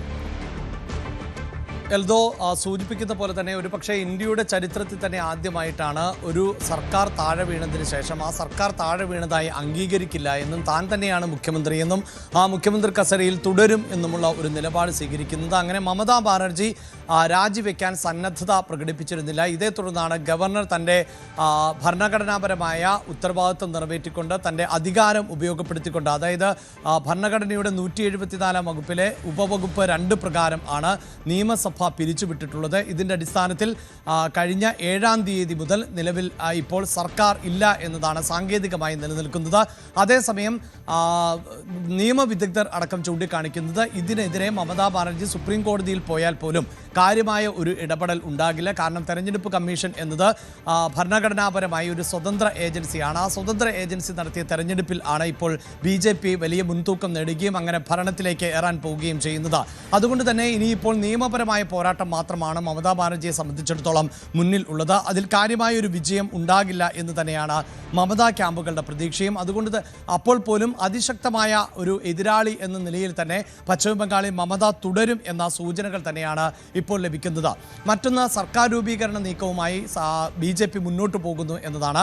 BJPയെ സംബന്ധിച്ചിടത്തോളം കയ്യെത്തിപ്പിടിക്കാനാകാതിരുന്ന മറ്റൊരു സംസ്ഥാനം കൂടി സ്വന്തം കാൽക്കീഴിലേക്ക് അല്ലെങ്കിൽ കുടക്കീഴിലേക്ക് വരുന്നു എന്നതാണ് എടുത്തു പറയേണ്ടത്. പ്രത്യേകിച്ച് പതിറ്റാണ്ടുകളായി നടത്തുന്ന ഒരു ശ്രമത്തിൻ്റെ ഫലം കൂടിയാണ് 1.5 പതിറ്റാണ്ട് നീണ്ട മമതാ ബാനർജിയുടെ തുടർച്ചയായ ഭരണത്തിന് അന്ത്യം കുറിക്കാൻ സാധിച്ചു എന്നത്. അവിടെ സർക്കാർ രൂപീകരണ ചർച്ചകൾ പുരോഗമിക്കുകയാണ്. സൂചിപ്പിക്കുന്നത് പോലെ ഭവാനിപൂരിലും നന്ദിഗ്രാമിലും മമതാ ബാനർജി അടക്കം കീഴടക്കിയ സുവേന്ദു അധികാരി തന്നെയായിരിക്കും പശ്ചിമ ബംഗാളിൻ്റെ ആദ്യത്തെ BJP മുഖ്യമന്ത്രിയായി ചുമതല ഏറ്റെടുക്കുക എന്നതാണ് നമുക്ക് അറിയാൻ സാധിക്കുന്നത്. ഒപ്പം ദിലീപ് ഘോഷിനെ പോലെയുള്ളവർ വളരെ പ്രധാനപ്പെട്ട വകുപ്പുകൾ കൈകാര്യം ചെയ്യും എന്ന സൂചനകളും ഇപ്പോൾ പുറത്തു വരികയും ചെയ്യുന്നുണ്ട്. അതോടൊപ്പം എടുത്തു പറയേണ്ടത് നമുക്കറിയാം ഈ പശ്ചിമ ബംഗാളിൻ്റെ ഒരു പ്രത്യേകത, അവിടെ ഈ ബംഗ്ലാദേശിൽ നിന്നുള്ള കുടിയേറ്റക്കാരുടെ വലിയ പ്രതിസന്ധി നിലനിൽക്കുന്ന സാഹചര്യമുണ്ട്. ബംഗാൾ സ്വത്വവാദികളും അതോടൊപ്പം തന്നെ കുടിയേറ്റക്കാരും തമ്മിലുള്ള ഒരു ഏറ്റുമുട്ടൽ കൂടി അവിടെ തുടർക്കഥയാകുന്ന പശ്ചാത്തലമുണ്ട്. അതുകൊണ്ട് തന്നെ ഇപ്പോൾ ഈ സർക്കാർ രൂപീകരിക്കുമ്പോൾ വളരെ കൃത്യമായി സംഘപരിവാർ ബന്ധം ഉള്ളവർക്കും RSS ബന്ധം ഉള്ളവർക്കും ഈ മന്ത്രിസഭയ്ക്കകത്ത് ഇടം നൽകണം എന്ന ഒരു ആവശ്യം ഉയർന്നു വരുന്നു എന്നതാണ് നമുക്ക് അറിയാൻ സാധിക്കുന്നത്. അങ്ങനെയെങ്കിൽ അഗ്നിമിത്ര പോൾ ഉൾപ്പെടെ പ്രധാനപ്പെട്ട വകുപ്പുകൾ കൈകാര്യം ചെയ്തേക്കും എന്ന് മനസ്സിലാക്കാൻ സാധിക്കുന്നു. നിസിത് പ്രാമാണിക്, അർജുൻ സിംഗ്, രൂപ ഗാംഗുലി തുടങ്ങിയ മുതിർന്ന നേതാക്കൾ മന്ത്രിസഭയിൽ ഉണ്ടാകും എന്നാണ് നമുക്ക് മനസ്സിലാക്കാൻ സാധിക്കുന്നത്. ഇതോടൊപ്പം തന്നെ ഈ ജാതി മത സമവാക്യങ്ങൾക്ക് കൃത്യമായി ഇടം നൽകിക്കൊണ്ടുള്ള ഒരു തെരഞ്ഞെടുപ്പ് കൂടിയായിരിക്കും മന്ത്രിസഭയിലേക്ക് നടത്തുക എന്നാണ് അറിയാൻ സാധിക്കുന്നത്. മറ്റൊന്ന് നമുക്കറിയാം, ഈ RG കർ ആശുപത്രിയിലെ ഡോക്ടർ കൊല്ലപ്പെട്ട സംഭവമായിരുന്നു പശ്ചിമ ബംഗാളിൽ വലിയ തോതിൽ പ്രതിഷേധത്തിന് ഇടവരുത്തിയത്. അവിടെ ഈ ഡോക്ടറുടെ മാതാവ് രത്ന ദേബനാഥ് മത്സരിക്കുകയും വിജയിക്കുകയും ചെയ്തിരുന്നു. രത്ന ദേബനാഥ് ഒരു പക്ഷേ പ്രധാനപ്പെട്ട വകുപ്പ് കൈകാര്യം ചെയ്തേക്കുമെന്ന സൂചനകൾ ഇപ്പോൾ പുറത്തു വരുന്നുണ്ട്. ഒപ്പം ഭാരത് സേവാ സംഗമത്തിൽ നിന്ന് രാഷ്ട്രീയത്തിലേക്ക് കടന്നു വന്ന ഉത്പൽ മഹാരാജ് മന്ത്രിസഭയിൽ ഇടം പിടിക്കും എന്ന സൂചനകൾ കൂടിയാണ് പുറത്തു വരുന്നത്. ഇത്തരത്തിൽ എല്ലാ വിഷയങ്ങളും പരിശോധിച്ച ശേഷമായിരിക്കും മന്ത്രിമാരെ നിശ്ചയിക്കുക. ആ നീക്കങ്ങൾക്ക് നേതൃത്വം നൽകുന്നത് മറ്റാരുമല്ല, കേന്ദ്ര ആഭ്യന്തരമന്ത്രി കൂടിയായിട്ടുള്ള അമിത്ഷാ തന്നെയാണ്. ഒപ്പം ഒഡീഷ മുഖ്യമന്ത്രിയും ചേർന്നുകൊണ്ടാണ് ഇപ്പോൾ മന്ത്രിസഭാ രൂപീകരണവുമായി ചർച്ചകൾക്ക് നേതൃത്വം നൽകുന്നത്. ഇന്ന് വൈകിട്ട് 4 മണിക്കാണ് നിയമസഭാ കക്ഷി യോഗം ചേരാൻ പോകുന്നത്. ആ യോഗത്തിലായിരിക്കും നിയുക്ത MLA-മാർ ആരായിരിക്കും മുഖ്യമന്ത്രി എന്നത് സംബന്ധിച്ച തീരുമാനത്തിലേക്ക് കടക്കുക. ഒപ്പം ഇന്ന് തന്നെ ഈ സത്യപ്രതിജ്ഞയ്ക്ക് മറ്റു മന്ത്രിമാർ കൂടി നാളെ നടക്കുന്ന സത്യപ്രതിജ്ഞാ ചടങ്ങിൻ്റെ ഭാഗമാകുമെന്നാണ് അറിയാൻ സാധിക്കുന്നത്. അങ്ങനെ പ്രധാനപ്പെട്ട വകുപ്പുകൾ കൈകാര്യം ചെയ്യുന്ന മന്ത്രിമാർ എല്ലാവരും തന്നെ സത്യപ്രതിജ്ഞ ചെയ്യുമെന്നറിയുന്നു. ഒപ്പം ഒരു കാര്യം കൂടി സൂചിപ്പിക്കാനുള്ളത്, ഈ തെരഞ്ഞെടുപ്പ് പ്രചാരണത്തെ മുന്നിൽ നിന്ന് നയിച്ചത് തീർച്ചയായും നരേന്ദ്രമോദി തന്നെയായിരുന്നു. 2 ബ്രാൻഡുകളാണ് അവിടെ ഏറ്റുമുട്ടിയത്, ഒന്ന് ദീദിയും മറ്റൊന്ന് മോദിയും. ആ മോദി തൻ്റെ തെരഞ്ഞെടുപ്പ് പ്രചാരണത്തിൻ്റെ അവസാന ദിവസം, അതായത് 2ാം ഘട്ടത്തെ എൻ്റെ തെരഞ്ഞെടുപ്പ് പ്രചാരണത്തിൻ്റെ അവസാന ദിവസം പറഞ്ഞത്, ഞാൻ മെയ് 4-ാം തീയതിക്ക് ശേഷം വീണ്ടും പശ്ചിമ ബംഗാളിലേക്ക് വരും. അത് പക്ഷേ വെറുതെ ആയിരിക്കില്ല, പശ്ചിമ ബംഗാളിലെ BJP സർക്കാരിൻ്റെ സത്യപ്രതിജ്ഞാ ചടങ്ങിൽ പങ്കെടുക്കാനായിരിക്കും എന്നതാണ്. അതുകൊണ്ട് തന്നെ നാളെ നടക്കുന്ന സത്യപ്രതിജ്ഞാ ചടങ്ങിൽ പ്രധാനമന്ത്രി നരേന്ദ്രമോദി, ഒപ്പം BJP ഭരിക്കുന്ന വിവിധ സംസ്ഥാനങ്ങളിലെ മുഖ്യമന്ത്രിമാർ, കേന്ദ്രമന്ത്രിമാർ ഉൾപ്പെടെയുള്ളവരും ഒപ്പം ദേശീയ സംസ്ഥാന നേതാക്കളും പങ്കെടുക്കും എന്നതാണ് വിവരം. റൈറ്റ്, KP സൂചിപ്പിച്ചതുപോലെ ബംഗാളിൽ ഇതാ പുതിയ മന്ത്രിസഭ അധികാരത്തിലേക്ക് എത്തുകയാണ്. പക്ഷേ അവിടുത്തെ രാഷ്ട്രീയ സാഹചര്യങ്ങൾ, അവിടുത്തെ സംഘർഷ സാധ്യതകളൊക്കെ മുൻകൂട്ടി കണ്ടുകൊണ്ടാണ് ഓരോ നീക്കം. തിരികെ എത്താം ഇടവേളയ്ക്ക് ശേഷം.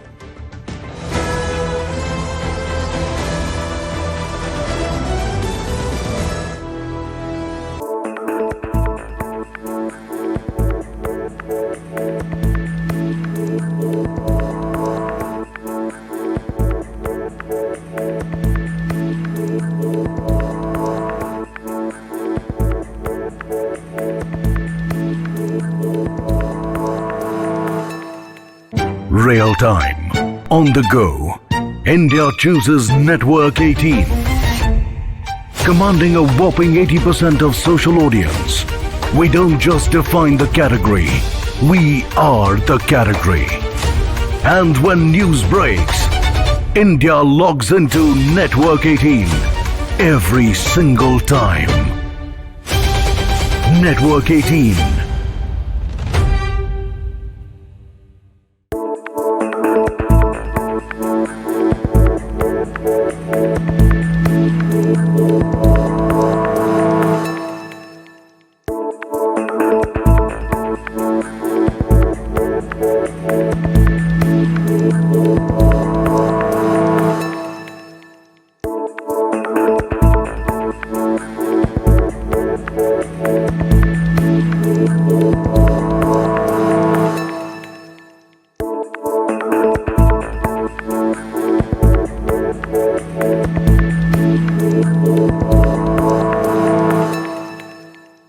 തമിഴ് സിനിമാ ലോകത്തെ ഏറ്റവും വലിയ സൂപ്പർ താരങ്ങളിൽ ഒരാളായ ജോസഫ് വിജയ് ക്യാമറയുടെയും ആർപ്പ് വിളിക്കുന്ന ആരാധകരുടെയും ലോകത്തു നിന്നും തമിഴ്നാടിന്റെ ഭരണസ്ഥിരാകേന്ദ്രമായ സെന്റ് ജോർജ് ഫോർട്ടിലേക്ക് നടന്നു കയറുമ്പോൾ അത് ഇന്ത്യൻ രാഷ്ട്രീയ ചരിത്രത്തിലെ തന്നെ സമാനതകളില്ലാത്ത ഒരു അധ്യായമാവുകയാണ്.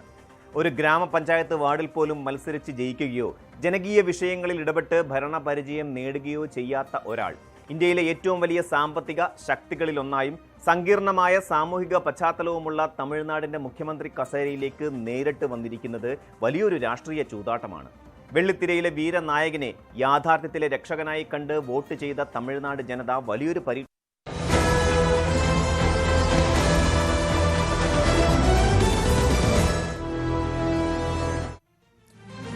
ആൺ സുഹൃത്തിനെ കത്തിമുനയിൽ നിർത്തി കൊച്ചിയിൽ MBA-കാരിയെ പീഡിപ്പിച്ചു. നഗരത്തിലെ ആളൊഴിഞ്ഞ ബഹുനില കെട്ടിടത്തിൽ രാത്രി ആൺ സുഹൃത്തിനൊപ്പം എത്തിയ 24-കാരിയാണ് ഈ പീഡനത്തിന് ഇരയായത്. ആൺ സുഹൃത്തിനെ കത്തിമുനയിൽ നിർത്തി 3 യുവാക്കൾ ക്രൂരമായി പീഡിപ്പിക്കുകയായിരുന്നു എന്നാണ് വിവരം.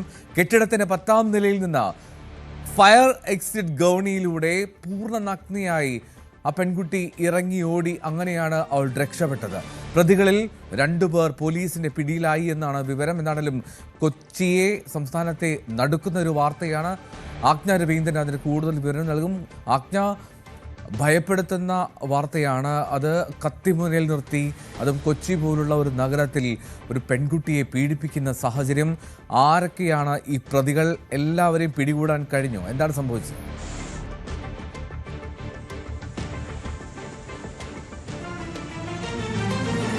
ഇന്നലെ രാത്രിയാണ് സംഭവം. 24-കാരിയായ പെൺകുട്ടി ഇവിടുത്തെ ഒരു സ്വകാര്യ കമ്പനിയിൽ HR മാനേജറായി ജോലി നോക്കുന്ന പെൺകുട്ടിയാണ്. അവരും അവരുടെ ആൺ സുഹൃത്തുമായിട്ട് ഈ സൗത്ത് റെയിൽവേ സ്റ്റേഷനടുത്തുള്ള ഒരു ഒഴിഞ്ഞ കെട്ടിടത്തിലേക്ക് കയറി പോവുകയായിരുന്നു. അതിനിടയിലാണ് ഈ 3-അംഗ സംഘം എത്തി ഇവരെ കത്തിമുനയിൽ, അതായത് ഈ പെൺകുട്ടിയുടെ ആൺ സുഹൃത്തിനെ കത്തിമുനയിൽ നിർത്തി ഈ പെൺകുട്ടിയെ ക്രൂരമായി റേപ്പ് ചെയ്തത്. 1 മണിക്കൂറോളം ആ പെൺകുട്ടിയെ അതിക്രൂരമായി ഉപദ്രവിക്കുകയുണ്ടായി എന്നാണ് പോലീസ് വ്യക്തമാക്കുന്നത്. അതിനുശേഷം ആ 10ാം നിലയിൽ ആ വലിയ കെട്ടിടത്തിൽ നിന്നും പെൺകുട്ടി ഈ ഫയർ എക്സിറ്റ് വഴി ഇറങ്ങി ഓടുക എന്നത് പരിപൂർണ്ണ നഗ്നയായിട്ടാണ് ആ പെൺകുട്ടിക്ക് ഓടേണ്ടി വന്നത്. അങ്ങനെ നിലവിളിച്ച് പുറത്തെത്തിയ പെൺകുട്ടിയെ പോലീസ് രക്ഷിക്കുകയായിരുന്നു. എന്തായാലും എറണാകുളം സെൻട്രൽ പോലീസ് ആണ് ഇതുമായി ബന്ധപ്പെട്ട കേസെടുത്തിട്ടുള്ളത്.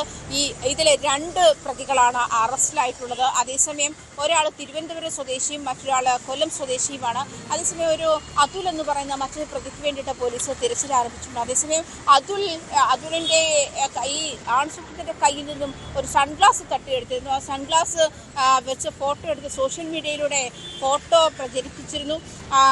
അത്തരം പോസ്റ്റ് ഇട്ടിരുന്നു. അതും പെൺകുട്ടി തിരിച്ചറിഞ്ഞിട്ടുണ്ട്. എന്തായാലും അയാൾക്ക് വേണ്ടിയിട്ടുള്ള തിരച്ചിലാണ്. എൽദോ സൂചിപ്പിച്ചതുപോലെ അങ്ങേയറ്റം ഞെട്ടിക്കുന്ന സംഭവമാണ്. പ്രത്യേകിച്ചും കൊച്ചിയെ സംബന്ധിച്ചിട്ട് കൊച്ചിയിൽ നൈറ്റ് ലൈഫ് സേഫാണ് എന്നുള്ളൊരു ധാരണ പൊതുവെ വന്നിരുന്ന ഒരു സാഹചര്യത്തിലാണ് ഇത്രയും വലിയ കൊടും ക്രൂരമായിട്ടുള്ള ഒരു ബലാത്സംഗം, ഒരു റേപ്പ് നടക്കുന്നത്.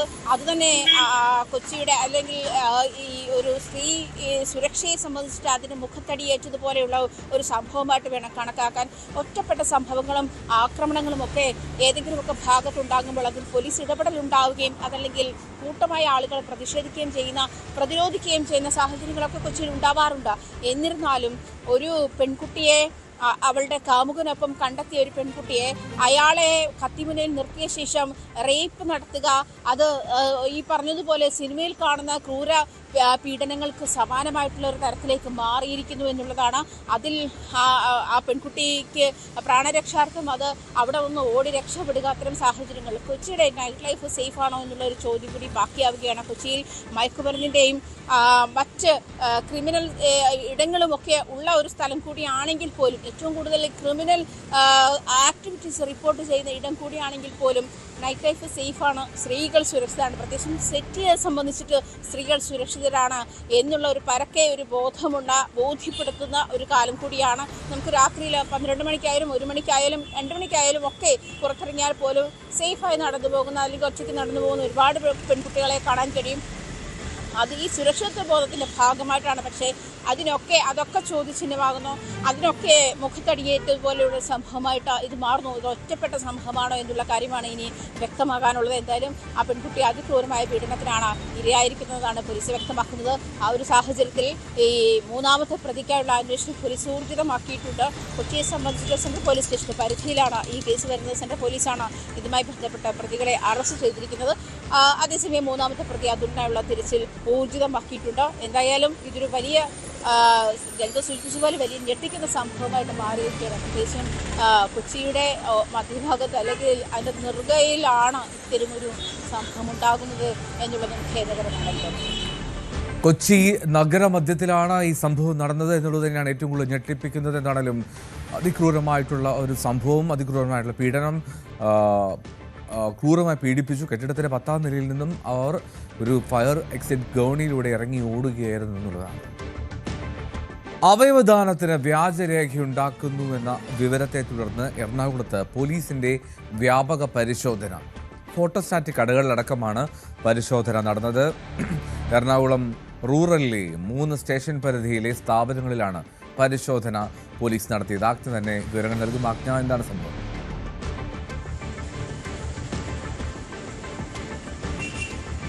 ഇന്നലെയാണ് ഈ അവയവദാനവുമായി ബന്ധപ്പെട്ട വ്യാജരേഖകളാണ് ചമയ്ക്കുന്നത് എന്നുള്ളത് വിവരത്തെ തുടർന്നാണ് പോലീസ് ഇത്തരത്തിലുള്ളൊരു പരിശോധന നടത്തിയത്. പല ഫോട്ടോസ്റ്റാറ്റ് കടകളിലും ഇത്തരത്തിലുള്ള രേഖകൾ ചമയ്ക്കുന്നുണ്ട് എന്നാണ് പോലീസിന് കിട്ടിയിരിക്കുന്ന ഇൻഫർമേഷൻ. എന്തായാലും എറണാകുളം റൂറൽ പോലീസ് സ്റ്റേഷൻ പരിധിയിലെ 3 സ്റ്റേഷനുകളുടെ പരിധിയിലുള്ള വിവിധ കടകളിൽ പോലീസ് റെയ്ഡ് നടത്തിയിട്ടുണ്ട്. ആ റെയ്ഡിന്റെ ഭാഗമായിട്ട് നിരവധി രേഖകളും പിടിച്ചെടുത്തിട്ടുണ്ട്. നമുക്ക് ദൃശ്യങ്ങളിൽ കാണുന്ന കടകൾ, അതായത് അമ്പലമുകൾ പോലീസ് സ്റ്റേഷൻ, അതുപോലെ കുന്നത്തുനാട് പോലീസ് സ്റ്റേഷൻ തുടങ്ങിയ പോലീസ് സ്റ്റേഷൻ്റെ പരിധിയിലാണ് ഈ റെയ്ഡുകൾ നടന്നിട്ടുള്ളത്. കുന്നത്തുനാട് ഭാഗത്താണ് ഈ ദൃശ്യങ്ങളിൽ കാണുന്ന കട, അത് പോലീസ് പൂട്ടിച്ചിട്ടുണ്ട്. എന്തായാലും നമ്മൾ തന്നെ നേരത്തെ നിരവധി അവയവദാനവുമായി ബന്ധപ്പെട്ട് കൊച്ചിയിലെ പ്രധാനപ്പെട്ട ചില ഹോസ്പിറ്റലുകളുമായി ബന്ധപ്പെട്ട് നടക്കുന്ന തട്ടിപ്പുകളൊക്കെ വാർത്തയാക്കിയിട്ടുള്ളതാണ്. ആ ഒരു സാഹചര്യത്തിൽ അത്തരം ആശുപത്രികൾക്ക് ഇത്തരം വ്യാജരേഖകൾ ചമച്ചു നൽകുന്നുണ്ടോ, അതല്ലെങ്കിൽ ഈ പണത്തിൻ്റെ പേരിൽ ഇത്തരം രേഖകൾ തട്ടിപ്പിൻ്റെ ഭാഗമാകുന്നുണ്ടോ, കൂടുതൽ തട്ടിപ്പുകൾ നടത്തുന്നുണ്ടോ തുടങ്ങിയ കാര്യങ്ങളൊക്കെ പോലീസ് അന്വേഷിച്ചുകൊണ്ടിരിക്കുകയാണ്. എന്തായാലും ഇന്നലെ രാത്രിയാണ് ഇതുമായി ബന്ധപ്പെട്ട് വ്യാപകമായ റെയ്ഡ് പോലീസ് നടത്തിയത്. അവയവദാനവുമായി ബന്ധപ്പെട്ട് വ്യാജരേഖകൾ ചമയ്ക്കുന്നു എന്നുള്ള ഇൻഫർമേഷൻ പോലീസിന് കിട്ടിയതിന്റെ അടിസ്ഥാനത്തിലാണ് ഇത്തരത്തിലുള്ള ഒരു വ്യാപകമായ റെയ്ഡിലേക്ക് പോയിട്ടുള്ളത്. കൊച്ചിയിലെ വിവിധ ഫോട്ടോസ്റ്റാറ്റ് കടകളിൽ ഇത്തരം എൻക്വയറി പോലീസ് നടത്തുന്നുണ്ട്. അത് തുടരന്വേഷണം ഉണ്ടാകും. പ്രതികളെ പറ്റി കൂടുതൽ വിവരങ്ങളൊന്നും ലഭിച്ചിട്ടില്ല. നബീൽ എന്ന് പറയുന്ന ഒരാളാണ് അതിന്റെ പിന്നിലെന്നാണ് കുന്നത്തുനാട് CI വ്യക്തമാക്കിയിരിക്കുന്നത്. അതിന്റെ അടിസ്ഥാനത്തിൽ കൂടുതൽ അയാളെ ചുറ്റിപ്പറ്റിയുള്ള കൂടുതൽ അന്വേഷണങ്ങൾ നടക്കും. എന്തായാലും തുടരന്വേഷണങ്ങൾ ഇതിന്റെ ഭാഗമായി ഉണ്ടാകുമെന്നാണ് മനസ്സിലാക്കാൻ കഴിയുന്നത്. 3 പോലീസ് സ്റ്റേഷന്റെ പരിധിയിലാണ് ഇത്തരത്തിലുള്ള പരിശോധനകൾ കഴിഞ്ഞ ദിവസം നടന്നത്. ഇത് കുന്നത്തുനാട് ഒരു കടയിലായിരുന്നു ആദ്യം ഇത്തരത്തിലുള്ള വിവരം കിട്ടിയത്. തുടർന്ന് പോലീസ് നടത്തിയ പരിശോധനയിൽ ആ കട പൂട്ടിക്കുകയും വിവിധ രേഖകൾ പിടിച്ചെടുക്കുകയും ചെയ്തിട്ടുണ്ടല്ലോ. ശരി ആജ്ഞ, എന്താണെങ്കിലും ഗുരുതരമായിട്ടുള്ള സംഭവമാണ്. പോലീസ് അന്വേഷണം തുടരട്ടെ. അശാന്തമായി വീണ്ടും പശ്ചിമേഷ്യ. ഇറാനിലേക്ക് ആക്രമണം നടത്തിയ അമേരിക്കൻ എണ്ണക്കപ്പലിന് നേരെ ഇറാൻ ആക്രമണം നടത്തിയതിന് പിന്നാലെയാണ് ഈ തിരിച്ചടി. 2 തുറമുഖങ്ങൾ ഉൾപ്പെടെയാണ് അമേരിക്ക ആക്രമിച്ചത്. യുദ്ധം അവസാനിച്ചിട്ടില്ല എന്നുള്ള പ്രഖ്യാപനമാണ് ഇറാന്റെ ഭാഗത്തുനിന്നുണ്ടാകുന്നത്. സമാധാനത്തിനു വേണ്ടിയുള്ള ചർച്ചകൾ തുടരുമെന്ന് ഇതിനിടെ ഡൊണാൾഡ് ട്രംപ് വീണ്ടും വ്യക്തമാക്കി. വിനോദ് വിവരങ്ങൾ ചേരുന്നുണ്ട്. വിനോദ്, ഈ എല്ലാം അവസാനിക്കുന്നു എന്ന് കരുതിയ ഘട്ടത്തിൽ ഇതൊന്നും അവസാനിച്ചിട്ടില്ല എന്നുള്ള സൂചനയാണ് വരുന്നത്. എൽദോ, യുദ്ധം അവസാനിച്ചു എന്ന ഒരു പ്രഖ്യാപനമാണ് കഴിഞ്ഞ ദിവസം അമേരിക്കൻ സ്റ്റേറ്റ് സെക്രട്ടറി നടത്തിയത്. എന്നാൽ അത്തരത്തിലേക്ക് കാര്യങ്ങൾ എത്തുന്നില്ല എന്ന് തന്നെയാണ്. ഇപ്പോഴും ഏറ്റുമുട്ടൽ തുടരുന്നുണ്ട്. അമേരിക്കയുടെയും ഇറാൻ്റെയും സൈന്യങ്ങൾ തമ്മിൽ ഏറ്റുമുട്ടുന്ന ഒരു സാഹചര്യം തന്നെയാണ്. അമേരിക്ക പറയുന്നൊരു കാരണം, കഴിഞ്ഞ ദിവസം അമേരിക്കയുടെ എണ്ണക്കപ്പലിന് നേരെ ഇറാൻ്റെ ഭാഗത്ത് നിന്ന് ആക്രമണമുണ്ടായി. ഇതിൻ്റെ തിരിച്ചടിയായി അമേരിക്കൻ സൈന്യം ഈ തരത്തിലൊരു ആക്രമണം നടത്തി എന്ന ഒരു വിവരമാണ് അമേരിക്ക നൽകുന്നത്. പക്ഷേ ഈ ടെഹ്റാനിലടക്കം ഈ തരത്തിലുള്ള ആക്രമണം ഉണ്ടായി എന്ന വിവരം വരുന്നുണ്ട്. അതോടൊപ്പം തന്നെ ഖേഷം ബന്ദർ അബ്ബാസ്, ഈ 2 തുറമുഖങ്ങളും അമേരിക്ക ആക്രമിച്ചിട്ടുണ്ട്. ഖേഷം തുറമുഖത്തിൽ ഏതാണ്ട് 1.5 ലക്ഷം ആളുകൾ പാർക്കുന്ന ഒരിടമാണ്. ഇവിടുത്തെ ജലശുദ്ധീകരണ പ്ലാന്റിലേക്കും അമേരിക്കയുടെ ആക്രമണമുണ്ടായി. എന്നാൽ ട്രംപിൻ്റെ ഇന്നത്തെ പ്രസ്താവനയും ഏറ്റവും ഒടുവിലത്തെ പ്രസ്താവനയും അദ്ദേഹം പറയുന്നത് ഒരു കടലാസിൽ മാത്രം ഒതുങ്ങുന്ന തരത്തിലുള്ള ഒരു എഗ്രിമെൻറ്റിലൂടെ ഈ സമാധാനം കൈവരിക്കാൻ കഴിയും എന്ന ഒരു കാര്യം തന്നെയാണ് അമേരിക്ക പറയുന്നത്. പക്ഷേ ഇങ്ങനെ ഈ യുദ്ധം അവസാനിപ്പിച്ചു എന്നുള്ള പ്രഖ്യാപനങ്ങൾ ഒരു വശത്ത് നടക്കുകയും മറുവശത്ത് സൈന്യങ്ങൾ ഏറ്റുമുട്ടുകയും ചെയ്യുന്ന സംഭവം ഉണ്ടായിക്കൊണ്ടിരിക്കുന്നു. ഇറാൻ്റെ ഭാഗത്ത് നിന്നാകട്ടെ ഇതുവരെ അവർ ഈ യുദ്ധം അവസാനിപ്പിച്ചു എന്ന കാര്യത്തോട് ഔദ്യോഗികമായി പ്രതികരിച്ചില്ല എന്ന് മാത്രമല്ല, അവർ പറയുന്നത് യുദ്ധം തുടരുകയാണ് എന്ന കാര്യം തന്നെയാണ്. അമേരിക്കയുടെയോ ഇസ്രായേലിൻ്റെയോ കപ്പലുകളെയോ ഇവരെ പിന്തുണയ്ക്കുന്ന രാജ്യങ്ങളുടെ കപ്പലുകളെയോ ഹോർമുസ് വഴി കടത്തിവിടില്ല എന്ന നിലപാട് ഇറാൻ ആവർത്തിക്കുകയും ചെയ്യുന്നു. മാത്രമല്ല, ഈ ചുങ്കപ്പിരിവിൽ നിന്ന് പിന്നോട്ടില്ല എന്നൊരു നിലപാട് കൂടി ഇറാൻ സ്വീകരിക്കുകയാണ്. പ്രതിദിനം നേരത്തെ ഏതാണ്ട് 100-150 കപ്പലുകൾ കടന്നുപോയിക്കൊണ്ടിരുന്ന ഹോർമൂസിൽ, തടസ്സമില്ലാതെ കപ്പലുകൾ കടന്നുപോയിക്കൊണ്ടിരുന്ന ഹോർമൂസിൽ ഇനിയൊരു പിരിവ് അനുവദിക്കാൻ കഴിയില്ല എന്ന നിലപാടിൽ അമേരിക്കയും ഉറച്ചു നിൽക്കുന്നു. അതുകൊണ്ട് തന്നെയാണ് ഈ യുദ്ധം നിർത്തി എന്നുള്ള പ്രഖ്യാപനത്തിന് എത്ര ആയുസ്സുണ്ടാകും എന്ന സംശയം അവശേഷിക്കുന്നത്. ഏറ്റവും ഒടുവിലും ഇപ്പോൾ ഈ അമേരിക്കയുടെ കപ്പലുകൾക്ക് നേരെ ഇറാൻ്റെ ആക്രമണവും ഇറാൻ്റെ വിവിധ കേന്ദ്രങ്ങളിലേക്ക് അമേരിക്കൻ സേനയുടെ ആക്രമണവും ഉണ്ടായിരിക്കുന്നുവല്ലോ. വിനോദ്, ഇതിനിടയിൽ UAE-യിലേക്കും മിസൈൽ ആക്രമണം നടന്നു എന്നുള്ള റിപ്പോർട്ടുകളും വരുന്നുണ്ടല്ലോ. തീർച്ചയായും അത് മലയാളികളെ അടക്കം ആശങ്കപ്പെടുത്തുന്ന ഒരു കാര്യം തന്നെയാണ്. നമ്മുടെ നാട്ടിൽ നിന്നുള്ള ധാരാളം ആളുകൾ കഴിയുന്ന ഗൾഫ് മേഖലയിൽ, പ്രത്യേകിച്ച് UAE-യിൽ ഫുജറയിലാണ് കഴിഞ്ഞ ദിവസങ്ങളിൽ 2 തവണയായി ആക്രമണം ഉണ്ടായത്. അതിനുശേഷം ഇപ്പോൾ ആക്രമണമില്ല. മറ്റ് രാജ്യങ്ങളിലേക്കോ, നേരത്തെയൊക്കെ കുവൈറ്റിലേക്കും ഖത്തറിലേക്കും ഒമാനിലേക്കും ഒക്കെ തന്നെ വലിയ തോതിലുള്ള ആക്രമണം ഉണ്ടായിരുന്നു. പക്ഷേ ഇപ്പോൾ അങ്ങനെ ഒരു ആക്രമണം ഇറാൻ്റെ ഭാഗത്തു നിന്നില്ല. അമേരിക്കൻ ഇറാൻ സേനകൾ പരസ്പരം വെടിയുതിർക്കുന്നു. അത് ഹോർമൂസുമായി ബന്ധപ്പെട്ട ഒരു സംഘർഷം എന്ന നിലയിലേക്കാണ് നിലനിൽക്കുന്നത്. നേരത്തെ തന്നെ ഈ യുദ്ധം നിർത്തുന്നതിന് ചില കരാറുകൾ, ചില വ്യവസ്ഥകൾ ഇരു രാജ്യങ്ങളും മുന്നോട്ട് വെച്ചിരുന്നു. അതിൽ ഈ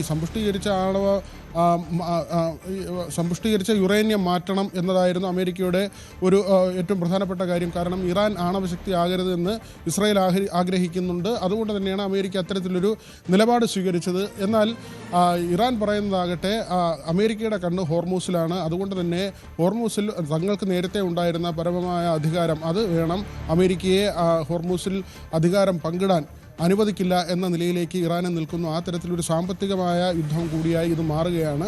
ഏറ്റവും പ്രധാനപ്പെട്ട കാര്യം ഖേഷം ബന്ദർ അബ്ബാസ്, ഈ 2 തുറമുഖങ്ങളിൽ കഴിഞ്ഞ ദിവസം അമേരിക്കൻ സേന ആക്രമണം നടത്തിയെന്നതാണ്. ഇവിടെ ഇന്ധന സംഭരണ കേന്ദ്രങ്ങൾ കൂടിയാണ്. ആ കേന്ദ്രങ്ങളിലേക്കാണ് അമേരിക്കയുടെ ഒരു തിരിച്ചടി ഉണ്ടായിരിക്കുന്നത്. എൽദോ, ശരി, വിനോദാണ് വിവരങ്ങൾ നൽകിയത്. ഇറാനിയൻ എണ്ണ ടാങ്കർ ലക്ഷ്യം വെച്ചുള്ള അമേരിക്കയെ വെടിനിർത്തൽ ലംഘിച്ചു എന്നാണ് ഇറാന്റെ പക്ഷം. ഇതിനിടയിലാണ് UAE-ക്ക് നേരെ വീണ്ടും ഒരു മിസൈൽ ആക്രമണം നടന്നുവെന്നും ജനങ്ങൾ സുരക്ഷിത സ്ഥാനത്ത് തുടരാൻ ജാഗ്രതാ നിർദ്ദേശം നൽകിയെന്നും ആക്രമണം പ്രതിരോധിക്കുകയാണ് എന്നും UAE-യിലെ മന്ത്രാലയം ഇപ്പോൾ അറിയിപ്പ് നൽകിയിരിക്കുന്നത്. വിനോദാണ് വിവരങ്ങളുമായി ചേർന്നത്. ന്യൂസ് ഡെസ്കിൽ നിന്ന്. അറ്റ്ലാന്റിക് സമുദ്രത്തിൽ കുടുങ്ങിയ MV ഹോണ്ടിയസ് കപ്പലിലെ ഹാൻഡ വൈറസ് ബാധയിൽ മരണം 3ആയി. കപ്പലിൽ 2 ഇന്ത്യക്കാരുമുണ്ട് എന്നാണ് വിവരം.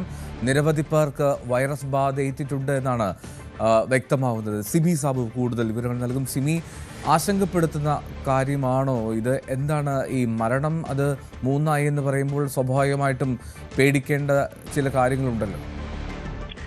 എൽദോ, തീർച്ചയായും ആരോഗ്യരംഗത്ത് പുതിയ ആശങ്കയായി വളരുകയാണ് ഹാൻഡ വൈറസ് ബാധ. ഈ വൈറസ് ബാധിച്ച് 3 പേർ മരിച്ചു എന്നത് ആണ് ഏറ്റവും ആശങ്കയായി ഉയർന്നു വരുന്ന കാര്യം. അറ്റ്ലാന്റിക് സമുദ്രത്തിലൂടെ നീങ്ങിയ MV ഹോണ്ടിയസ് എന്ന ഡച്ച് കപ്പലിലെ വിനോദസഞ്ചാരികൾക്കാണ് ഈ രോഗബാധ ആദ്യം കണ്ടത്. ഈ കപ്പലിൽ ആകെ 149 പേരാണുള്ളത്. ഈ 149 പേരിൽ 2 ഇന്ത്യക്കാരും ഉൾപ്പെട്ട് എന്ന ഏറ്റവും ഒടുവിൽ ലഭിക്കുന്ന വിവരം ഇന്ത്യക്കാരെ കൂടുതൽ ആശങ്കയിൽ ആഴ്ത്തുന്നുണ്ട്. 3 പേരാണ് ഇതുവരെ വരെ രോഗലക്ഷണങ്ങൾ കാണുകയും പിന്നീട് മരണപ്പെടുകയും ചെയ്തിരിക്കുന്നത്. UK, US, ജർമ്മനി, സ്പെയിൻ തുടങ്ങി 23 രാജ്യങ്ങളിൽ നിന്നുള്ള യാത്രക്കാരാണ് കപ്പലിലുള്ളത് എന്ന് കപ്പൽ അധികൃതർ വിവരം പുറത്തുവിട്ടിട്ടുണ്ട്. എന്നാൽ ഇതിൽ 2 ഇന്ത്യക്കാരുണ്ട്. ഇന്ത്യക്കാരുടെ പേര് വിവരങ്ങൾ പുറത്തുവിടാൻ കപ്പൽ അധികൃതർ തയ്യാറായിട്ടില്ല. മരിച്ച 3 പേരിൽ 2 പേർ ഡച്ച് ദമ്പതികളാണ്. ഒരാൾ ജർമ്മനിയിൽ നിന്നുള്ള ആളുമാണ്. ഗുരുതരാവസ്ഥയിലുള്ള ഒരു രോഗിയെ വിദഗ്ധ ചികിത്സയ്ക്കായി മാറ്റിയിട്ടുണ്ട്. മറ്റുള്ളവർ നിരീക്ഷണത്തിലുമാണ്. മെയ് 2-നാണ് കപ്പലിൽ ആദ്യമായി രോഗബാധ റിപ്പോർട്ട് ചെയ്തതെന്ന് അറിയുന്നത്. അർജന്റീന, ചിലി എന്നിവിടങ്ങളിൽ നിന്ന് ആണ് യാത്ര ആരംഭിച്ചത്. അവിടെ വെച്ച് കപ്പലിൽ കയറുന്നതിന് മുമ്പ് തന്നെ യാത്രക്കാർക്ക് രോഗബാധ ഏറ്റിട്ടുണ്ടാകാം എന്നാണ് നിഗമനം. എൽദോ, ഇതിന്റെ അകത്ത് പ്രധാനമായും നമ്മൾ കാണേണ്ടത് ഈ രോഗബാധ സ്ഥിരീകരിച്ച ഒരാൾ രോഗബാധ സ്ഥിരീകരിക്കുമ്പോൾ ഇത് ഹാൻഡ വൈറസ് ആണ് എന്നതിന് വ്യക്തമായ തെളിവുകൾ ഉണ്ടായിരുന്നില്ല. അതുകൊണ്ട് തന്നെ കപ്പലിൽ സ്വാഭാവികമായി ഉണ്ടാകുന്ന വിനോദസഞ്ചാര പരിപാടികളെല്ലാം സാധാരണ നിലയിൽ തുടർന്നു. ആദ്യ മരണം റിപ്പോർട്ട് ചെയ്ത ശേഷവും 12 ദിവസത്തോളം കപ്പലിൽ ഐസൊലേഷൻ നടപടികൾ സ്വീകരിക്കാതെ വിനോദസഞ്ചാര പരിപാടികളും ഭക്ഷണ വിതരണവും എല്ലാം സാധാരണ രീതിയിൽ നടന്നതായിട്ടാണ് യാത്രക്കാർ ആരോപിക്കുന്നത്. ആദ്യത്തേത് സ്വാഭാവിക മരണം എന്നായിരുന്നു അധികൃതർ യാത്രക്കാരോട് പറഞ്ഞിരുന്നത്. വിവിധ തുറമുഖങ്ങളിൽ കപ്പൽ ഇറങ്ങിയ ശേഷം ഈ വിവിധ തുറമുഖങ്ങളിൽ കപ്പൽ നിർത്തുമ്പോൾ അവിടെ പല യാത്രക്കാർ ഇറങ്ങിയിട്ടുണ്ട്. ആ യാത്രക്കാരെ കണ്ടെത്താനുള്ള ശ്രമങ്ങൾ ഇപ്പോൾ നടന്നു വരികയാണ്. ഇത് എലിയിൽ നിന്നാണ് ഈ ഹാൻഡ വൈറസ് സാധാരണയായി പകരുന്നത് എന്നാണ് അറിയുന്നത്. എലികളുടെ മൂത്രം, കാഷ്ടം അല്ലെങ്കിൽ ഉമിനീർ എന്നിവയിൽ ചെറിയ കണങ്ങൾ വായുവുമായി കലരുകയും അത് ശ്വസിക്കുകയോ സ്പർശിക്കുകയോ അറിയാതെ ഭക്ഷണത്തിൽ കലരുകയോ ചെയ്യുന്നത് വഴിയാണ് ഈ രോഗബാധ ഉണ്ടാകുന്നത്. ശ്വാസകോശത്തെയാണ് ഇത് ബാധിക്കുന്നത്. ശ്വാസകോശത്തെ ബാധിക്കുന്നതും വൃക്കയെ ബാധിക്കുന്നതുമായ 2 തരത്തിലുള്ള വൈറസുകളാണ് ഈ ഹാൻഡ വൈറസിലുള്ളത്. ഇതിൽ ഏറ്റവും അപകടകരമായത് വൃക്കയെ ബാധിക്കുന്ന ഹാൻഡ വൈറസ് ആണ്. ഇതിന്റെ മരണനിരക്ക് ഏകദേശം 40% ആണ് എന്നും കാണുന്നു. സാധാരണ ഇതിന്റെ ലക്ഷണം എന്ന് പറയുന്നത് പനിയാണ് ആദ്യ ലക്ഷണമായി കാണുക. പിന്നീട് ക്ഷീണം, ശരീരവേദന, തലവേദന, ഛർദി, വയറുവേദന തുടങ്ങിയ ലക്ഷണങ്ങളും ക്രമേണ പ്രകടമാകും. ശ്വാസതടസ്സം, രക്തസമ്മർദ്ദം കുറയൽ, ക്രമരഹിതമായ ഹൃദയമിടിപ്പ് എന്നിവയും ഉണ്ടാകാം. ഹാൻഡ വൈറസിന് ഇപ്പോൾ കൃത്യമായ ചികിത്സാ രീതി കണ്ടുപിടിച്ചിട്ടില്ല എന്നുള്ളതാണ് ഇതിൻ്റെ അകത്ത് ഏറ്റവും ആശങ്കപ്പെടുത്തുന്ന കാര്യം. ഇതിന്റെ ലക്ഷണങ്ങൾക്കാണ് ചികിത്സയുള്ളത്. പനിക്ക്, ചുമ, ശ്വാസതടസ്സം എന്നിവയ്ക്കുള്ള ചികിത്സകളാണ് നൽകി വരുന്നത്. ഇപ്പോൾ 3 പേരാണ് ഇതിനകം മരിച്ചിരിക്കുന്നത്. അതാണ് ഏറ്റവും ആശങ്കപ്പെടുത്തുന്നത്. ഒപ്പം 2 ഇന്ത്യക്കാർ ഈ കപ്പലിലുണ്ട് എന്നുള്ള കാര്യവും ആശങ്കപ്പെടുത്തുന്നതാണ്. കപ്പൽ ഇപ്പോൾ ഒരു തീരത്ത് നങ്കൂരമിട്ടിരിക്കുകയാണ്. ആശങ്കയാവുകയാണ് ഈ ഹാൻഡ വൈറസ് ബാധ. 3 പേരാണ് ആ കപ്പലിൽ മരണം സംഭവിച്ചതായി വിവരങ്ങൾ വരുന്നത്. എന്താണെങ്കിലും നങ്കൂരമിട്ടിരിക്കുകയാണ്. കൂടുതൽ കാഷ്വാലിറ്റീസിന് ഉണ്ടാകില്ല എന്ന് പ്രതീക്ഷിക്കാം. സിമി സാബുവാണ് വിവരങ്ങൾ നൽകിയത്. 9 മണി വാർത്ത ഇവിടെ പൂർണ്ണമാവുകയാണ്. ഇനി ന്യൂസ് ടൈംസിൽ KPM ലൈവ്.